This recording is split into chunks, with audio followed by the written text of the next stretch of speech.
Howdy folks, it's the 22nd of May 2016 AD. Now I'm going to turn this away because the audio is much more important than the video, and I'm going to talk about coffee, caffeine, and behavior, and fasting. Okay, I'm different when I'm off of caffeine. I have water fasted a maximum of 3 days before. I have also gone 30 days without any caffeine whatsoever, although eating and still eating and drinking. I can tell you though, when I'm water fasting, what does water fasting mean? That just means not eating or drinking anything except water. I mean, you need water. You're gonna, it's not good for you not to have water. You always gotta have your water. And I'm not recommending you water fast because I could be sued for giving medical advice, and I'm not a doctor. And so I have to put in this proviso, or whatever they call it, disclaimer. Talk to your physician, your medical doctor, before going on any kind of fast, water fast, or diet. But I'll tell you what works for me. When I water fasted, and of course that necessarily means I'm not doing caffeine either. I'm not taking caffeine, I'm not drinking coffee, nothing like that. I just realized some of you might not understand the Southern accent, so I'll try to stick with the American standard. Now, water fasting. The feelings of, let's see, it takes about 12 hours to start feeling the good effects of fasting. And after 24 hours, I definitely feel, a feeling of peace and tranquility and serenity, and it just gets better and better as time goes on. Mind you, my body type is endomorphic with a mesomorphic subcomponent that is higher than normal for most endomorphs. So, but I am considered obese by the doctor. I don't like that word. It sounds too much like beast. I prefer the word fat, very fat. But be that as it may, let's get back to water fasting. This feeling of serenity, utter calmness and peace of body and mind. And for those of you who are not materialists, utter tranquility. If I'm in the woods, I go to my hermitage in the woods.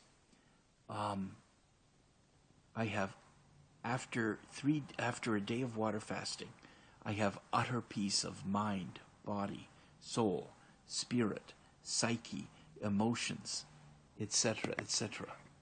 And it just gets better as time goes on. It's water fasting, don't forget. I'm drinking water, but I'm not eating or drinking anything else. Now, I'm fat, so I can get away with fasting. My own personal belief, my belief, is that I cannot starve until all the overweight fat is gone. And because I'm over 100 pounds overweight, that means, and I burn, if I stayed in bed all day long, I would burn approximately 100 calories an hour, 2,400 calories a day. So, now they say there's approximately 3,500 calories, 3,500 calories in 1 pound of fat, body fat. So as long as I water fast, even if I stayed in the bed all day, I'd still lose about 3/4 of a pound a day. Again, while water fasting, if I stayed in bed all day, I'd still lose about 3/4 of a pound. Now, because I don't stay in bed all day and I'm moving and I'm walking and stuff, I'm burning much more calories than 2,400 calories a day. And let me say, the feeling that I get from water fasting, the peace and serenity and tranquility is just amazing. And here's what I do. I haven't gone more than 3 days water fasting, but I want to increase it, slowly increase it until I can fast for 40 days and 40 nights. But I'm kind of scared of losing lean muscle mass. So, on the other hand, maybe I'm thinking I should eat a little beef or something. But then, here's a key thing for me. I listen to my body. If I eat beef sometimes, it gives me heartburn. That's my body telling me it doesn't want it. So, anyways, now, okay. Now, let's say I've gone 3 days water fasting. Here's what I like to do. After 3 days of water fasting, I assume my endorphins have replenished themselves. Now, I know that the word is replenished without a T, but I like to add the T because it sounds poetic license. After 3 days, the endorphins, let's say the endorphins are completely replenished, or well on their way there too. Then I go and have myself 2 mugs, 12-ounce mugs of coffee. Now, it probably contains anywhere between 150 and 200 milligrams of caffeine. Let me tell you, after 2 mugs of coffee on an empty stomach, after 3 days of water fasting, I'm in orbit for about 2 or 3 hours. It's just amazing. Like right now, my brain is still on, the effects of caffeine. Because so if you people think I'm manic and stuff, it's the caffeine, okay? It's not me. But that's what I like to do. See, if you drink coffee constantly, if you drink coffee every day, your endorphins are going to be run down. The feel-good chemicals in your body, the endorphins, they're going to be exhausted. And so you don't get the full effects of the caffeine is just going to make you nervous, keep you in a fight or flight response. Adrenaline rushes.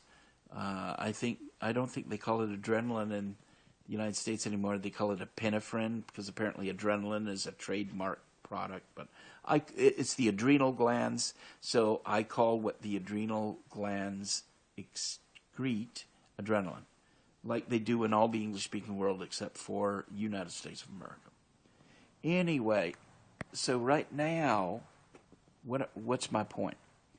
Right now, I'm in the post-manic phase coming down from caffeine, from that delicious elixir mix of caffeine, sugar, and other stuff known as Coca-Cola. That is my usual mode of transmission for my caffeine, Coca-Cola.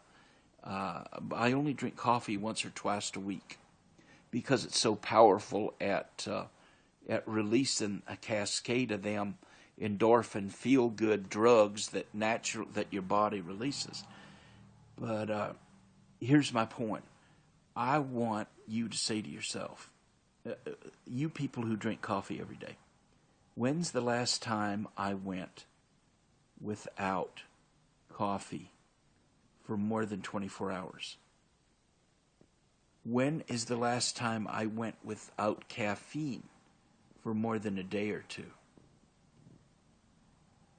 When is the last time you went a week without any caffeine?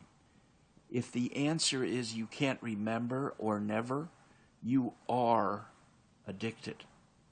I want you to know the freedom, the peace, tranquility, serenity of mind, body, soul, and spirit that you get when you are not on caffeine. Back in the late 1980s, I went 30 days without any form of caffeine whatsoever. No coffee, no soda pop, no carbonated drinks, in other words, no soft drinks, no chocolate, nothing that had caffeine in it.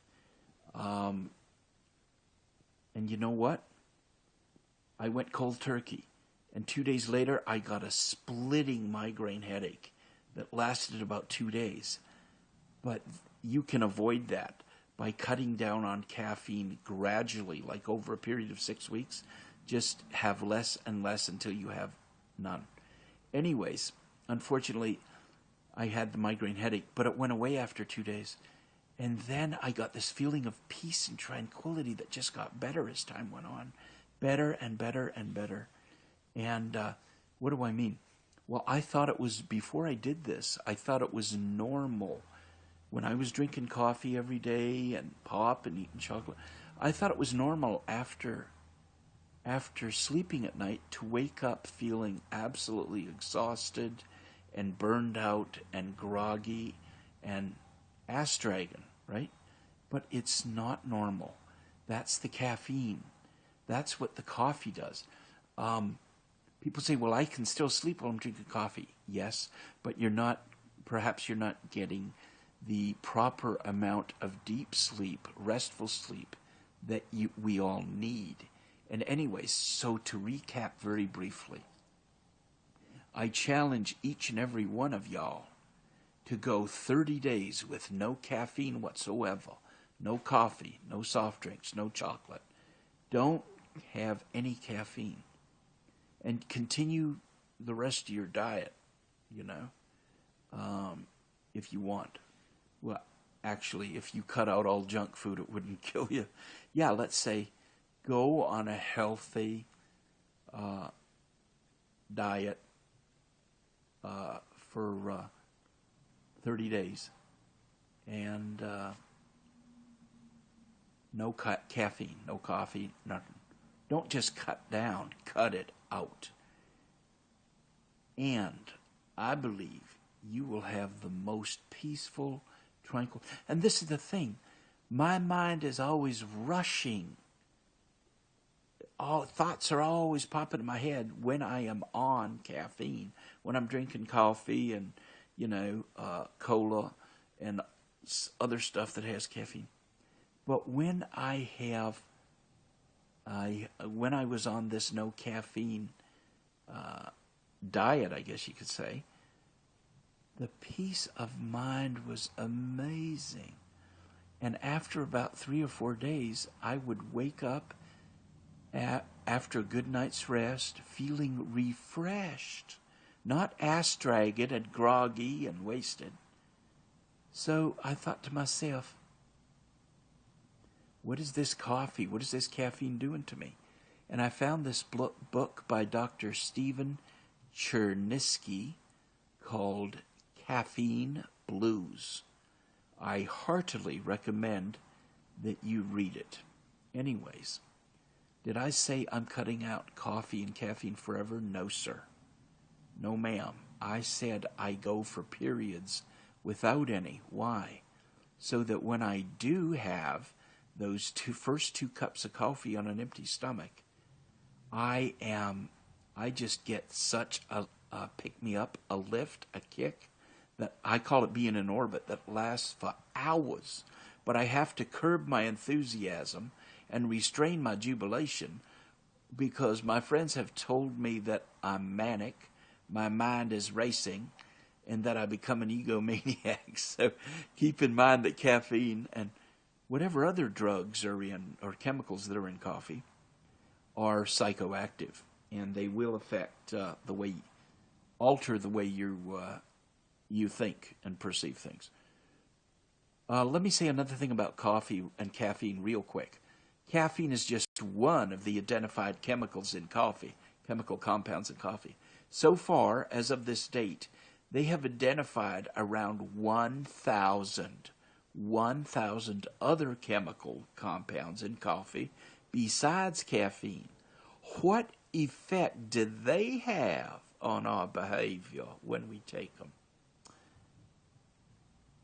I challenge you to get a list, if there is one, off the internet or wherever, of all the identified chemicals and or chemical compounds found in coffee. And do your research. Okay, see y'all later. Bye. God bless you.